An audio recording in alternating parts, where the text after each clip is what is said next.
औज़ुबिल्लाहि मिनश्शैतानिर्रजीम बिस्मिल्लाहिर्रहमानिर्रहीम।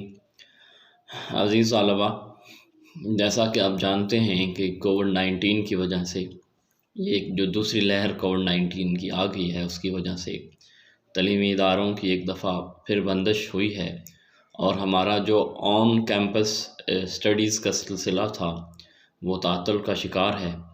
इंशाअल्लाह अज़ीज़ रब करीम के फ़ज़ल से हम दोबारा ऑन कैंपस स्टडीज़ बहुत जल्द शुरू करेंगे। ये वक्त जो है मुख्तसर एक दौरानिया ये गुज़र जाएगा और आप अज़ीज़ बच्चों की जो तालीम का हर्ज है उसका किसी तौर अज़ाला करने के लिए गवर्नमेंट ऑफ पंजाब की तरफ से ऑनलाइन क्लासेस का आगाज़ किया गया है। ये सारा मामला जो है ये मैं आपके गोश गुज़ार कर चुका हूँ। तो आज 26 नवंबर 2020 है और हमारा पहला ऑनलाइन क्लासेस का सेशन है। तो मेरी ये ख्वाहिश है कि हम जो है वो नसर का जो हिस्सा है उर्दू का क्लास 11वीं क्लास पार्ट 1 जो हमारी है आप लोगों का, कि वो जो नसर का हिस्सा है उसको हम एक दफ़ा रोक देते हैं, क्योंकि हम नसर पे काम कर रहे थे ऑन कैंपस। तो अब हम उसको रोकते हैं और हम जो नज़म का सेक्शन है या जो हमारा गज़लों का सेक्शन है उसकी तरफ हम जाते हैं, क्योंकि नज़म और गज़ल जो है उसको जो हमारा ये ऑनलाइन सेशन है उसमें पढ़ाना और समझना वो आसान है बनिस्बत नसर के, क्योंकि नसर जो है वो बहुत लंबा उसका दौरानिया होता है और उसको सियाक़ो सबाक़ के बगैर समझा नहीं जा सकता। तो वो जो पिछला पढ़ा होगा वो अगले दिन जो है वो लेक्चर में आपको उस तरह से समझ नहीं आएगा। अगर हमें उस पे भी जाना पड़ा तो हम उसका भी लाहे अमल बनाएंगे ज़रूर इंशाल्लाह। लेकिन मेरी ये ख्वाहिश है कि हमारा ये जो दौरानिया हमें मुख्तस किया गया है करीबन 1 माह का है, तो इस 1 माह में हम नज़मों और गज़लों का जो हमारा सेक्शन है उस पे हम काम करते हैं। तो बिस्मिल्लाह करते हैं। आज हमारा पहला दिन है। हम जो है वो हमद से शुरू करते हैं। नज़मों का जो सेक्शन है, पहली जो नज़्म है वो हमद है, अमीर मिनाई साहब की लिखी हुई है और ये आपके सिलेबस में शामिल है। हमद एक ऐसी नज़्म जिसमें रब करीम की जो ज़ात मुबारका है उसकी सिफ़ात, उसकी ज़ात का ज़िक्र होता है, उसकी तारीफ़ की जाती है। मालिक कायनात, खालिक कायनात रब ज़ुल जलाल जो है, जिसने जो इतना बड़ा बुज़ुर्ग बरतर और इतनी बड़ी शान वाला है, जिसने हम सब को जो हमारा सब का खालिक है, उसकी तारीफ़ जो है वो जिस नज़्म में की जाए उस नज़्म को हमद कहते हैं। तो हमारा ये जो आज का पहला जो ऑनलाइन सेशन है इसमें हम अमीर मिनाई साहब की लिखी हुई नज़्म हमद जो है उसको डिस्कस करेंगे। ये जो मैं इस हिस्सा नज़्म पे आया हूँ, इसकी वजह ये है कि हिस्सा नज़्म जो है इसमें या हिस्सा गज़ल जो है तो इसमें हर शेर जो है वो मानी अपना अलग रखता है। नज़्म का तो ख़ैर एक ही मौज़ू होता है, लेकिन गज़ल का जो सेक्शन है तो हर शेर जो है वो अपना मानी अलग रखता है, उसका दूसरे शेर के साथ उस तरह से ताल्लुक़ नहीं होता। और जब ये ताल्लुक़ नहीं होता तो फिर हम 2 शेर पढ़ें एक दिन में, 3 शेर पढ़ें, तो अगले दिन हम जब उसी गज़ल को शुरू करें तो वो जो भी हम शेर पढ़ेंगे वो अपना अलहदा से मफ़हूम रखता होगा। तो ये आसानी होगी हमारे लिए। शुरू करते हैं। अमीर मिनाई साहब की ये नज़्म हमद हमारे सिलेबस में शामिल है। दूसरा कौन है जहाँ तू है, दूसरा कौन है जहाँ तू है, कौन जाने तुझे कहाँ तू है। दूसरा कौन है जहाँ तू है, कौन जाने तुझे कहाँ तू है। लाख पर्दों में है तू बेपर्दा। मेरी आपसे गुजारिश है कि इस वीडियो को जब आप पढ़ें तो मेरे साथ इस जिस तरह मैं पढ़ रहा हूँ मेरे साथ इसको आपने रिपीट करना है। इस तरह आपको शेर पढ़ने में और लफ्ज़ों का जो है वो तलफ़्फ़ुज़ अदा करने में आसानी होगी और आप पढ़ सकेंगे। दूसरा कौन है जहाँ तू है, कौन जाने तुझे कहाँ तू है। लाख पर्दों में है तू बेपर्दा, लाख पर्दों में है तू बेपर्दा। 100 निशानों पे बेनिशां तू है, 100 निशानों पे बेनिशां तू है। तू है खलवत में तू है जलवत में, तू है खलवत में, तू है जलवत में, कहीं पिन्हा कहीं आया तू है, कहीं पिन्हा कहीं आया तू है, नहीं तेरे सिवा यहाँ कोई, नहीं तेरे सिवा यहाँ कोई, मेज़बां तू है, मेहमां तू है, रंग तेरा चमन में बू तेरी, रंग तेरा चमन में बू तेरी, खूब देखा तो मेज़बां तू है, महरम राज तो बहुत हैं अमीर, महरम राज तो बहुत हैं अमीर, जिसको कहते हैं राजदां तू है। तो ये नज़्म है और इस नज़्म के जो हैं वो 6 शेर हैं। आज का जो हमारा ये पहला सेशन है इसमें हम 3 अशार की तशरीह करेंगे। तो अमीर मिनाई साहब कहते हैं पहले शेर में देखिए कि दूसरा कौन है जहाँ तू है, कौन जाने तुझे कहाँ तू है।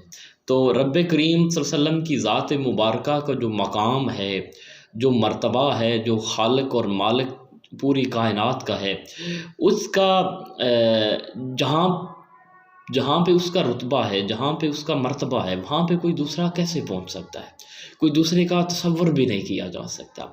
तो शायर कहता है कि जहाँ तू है दूसरा वहाँ पे कौन हो सकता है।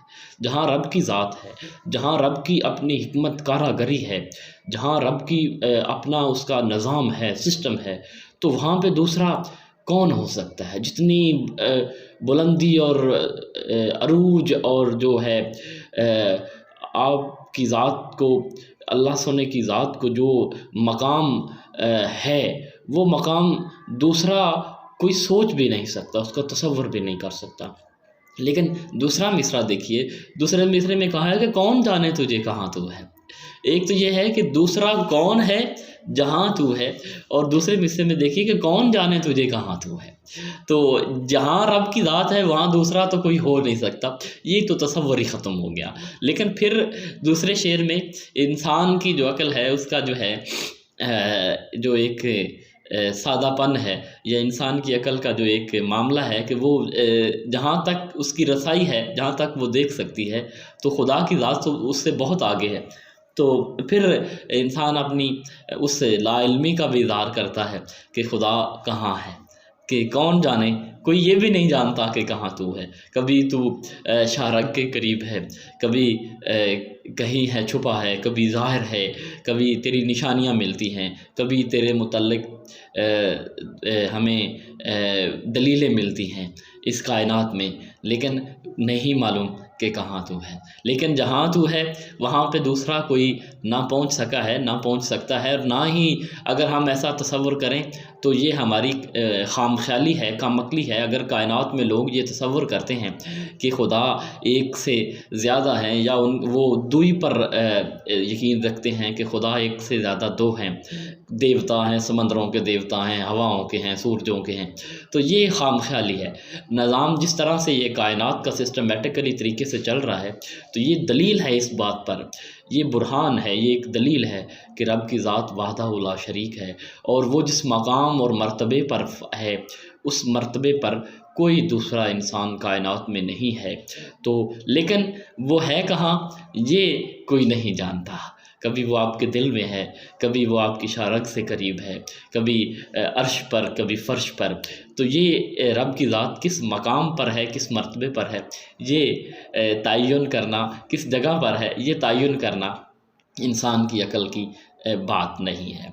तो ये पहला शेर हुआ। इस शेर को आपने अच्छे तरह से देखना है, मेरी बात को समझना है, सुनना है, और फिर उसको आपने इस शेर को दोबारा से पढ़ना है। आपके पास जो इसके मुताल्लिक़ कोई भी मवाद है उससे आप इसकी रहनुमाई लीजिए, मेरा लेक्चर सुनिए, इसको ख़ुद से पढ़िए, और फिर कोई डिक्शनरी रख के अगर किसी लफ्ज़ का मतलब समझ ना आता हो तो उसको समझिए, और फिर आपको ये समझ आएगा कि इस शेर में शायर ने अल्लाह ताला की किस तरह से जो है वो तारीफ़ की है। दूसरा शेर देखिए कि लाख पर्दों में है तू बेपर्दा, कि रब की ज़ात जो है वो लाख पर्दों में है लेकिन बेपर्दा है।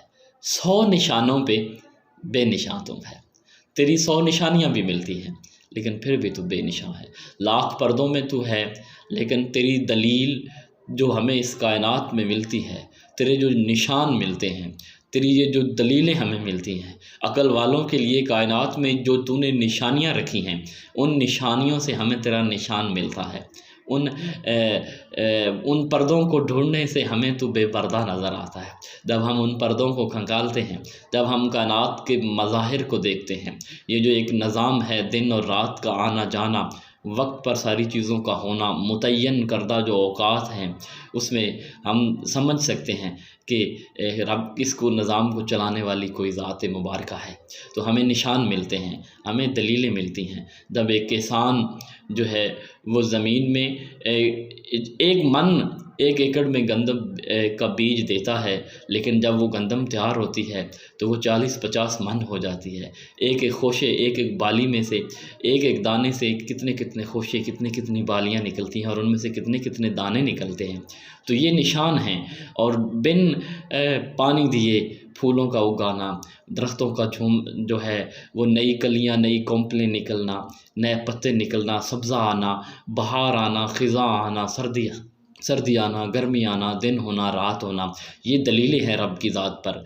वो निशानियाँ हैं उसकी कि इस निज़ाम को कोई चलाने वाला है, इस सिस्टम को कोई चलाने वाला है। तो 100 निशानों पर बेनिशान तो है, नज़र तो नहीं आता, सामने तो नहीं आता कि मैं यहाँ बैठा हूँ, मैं इधर हूँ, सामने नहीं आता, ठीक है, क्योंकि वो हर जगह है। तो वो उसके 100 निशान हैं लेकिन बेनिशान है। 100 निशान हैं, उसकी 100 निशानियाँ हैं लेकिन बेनिशान है। वो बेपर्दा भी है अपनी कारागरी सी, लेकिन फिर भी वो लाख पर्दों में छुपा हुआ है। तो ये दूसरा शेर हुआ। अब हम तीसरा शेर देखते हैं। तू है खलवत में, तू है खलवत में, तू है जलवत में, कहीं पे नहा कहीं आया तो। कि रब की ज़ात मुबारका जो है, रब करीम की जो ज़ात मुबारका है, वो हमारी तन्हाई में भी हमारे साथ है और जब हम महफ़िल में हैं तब भी हमारे साथ हैं। अब मैं अकेला हूँ, खलवत में हूँ, तब भी वो है मेरे साथ। और अगर हम जलवत में हैं, महफ़िल में हैं, यारों की अहबाब की महफ़िल में हैं, इर्द गिर्द जो हमारे लोग हैं उनके पास बैठे हैं, तब भी रब करीम की ज़ात हमारे साथ है। वो कहीं पे नहा है और कहीं अयां है, कहीं छुपा है और कहीं ज़ाहिर होकर नज़र आता है। तो उसकी जो अलामात हैं उनसे वो ज़ाहिर होता है, उसकी जो निशानियां हैं, दलीलें हैं, जो बुरहान हैं, उनसे वो ज़ाहिर होता है।